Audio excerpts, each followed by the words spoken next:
नमस्कार, 24 तास पाहू शकता शिंदखेडा मतदारसंघामध्ये 9 नंबर वार्डामध्ये दीपक देसले सर हे निवडून आले। या संदर्भात आपण त्यांची काही प्रतिक्रिया घेऊ। सर काय सांगणार, आज आपण 9 नंबर वार्डामधून निवडून आले, काय प्रतिक्रिया असणार?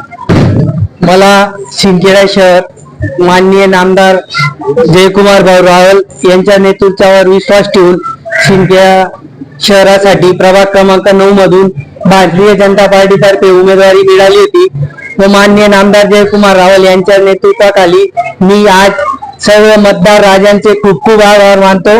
त्यांनी मला भरघोस मतांनी विजयी केलेला आहे।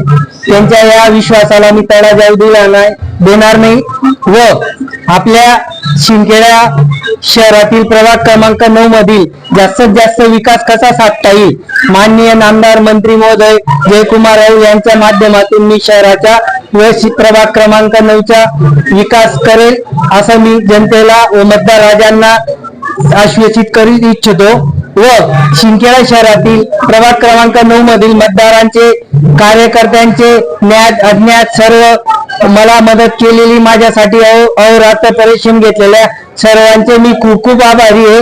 वासे प्रेम, शुभेच्छा, सहकार्य मला कायम राहत राहो अशी मी प्रार्थना करतो व आपल्या विश्वासाला कधी तडा जाऊ देणार नाही।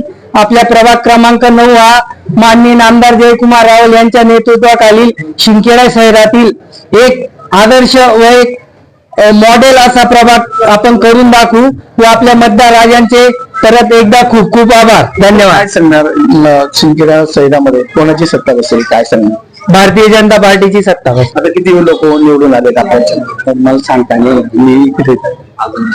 अजून चित्र स्पष्ट झालेलं नाहीये, पण भारतीय जनता पार्टी नामदार जयकुमार रावल यांच्या नेतृत्वाखाली खालची पण सध्या सगळे नगरसेवक व वरचे पण नगराध्यक्ष हे भरघोस मतांनी निवडून येतील अशी मी आशा व्यक्त करतो। तुम्ही बघू शकता वार्ड क्रमांक 9 मधील दीपक भाऊ देसले यांचे निवडून आले आणि त्यांचा विषय देखील या ठिकाणी झाले आणि या शहरामध्ये देखील भाजपची सत्ता येईल असं देखील त्यांनी यावेळी प्रतिक्रिया देताना सांगितलं। कॅमेरामॅन निलेश देवसे, जानी पवार, 24 तास चॅनल। जय हिंद, जय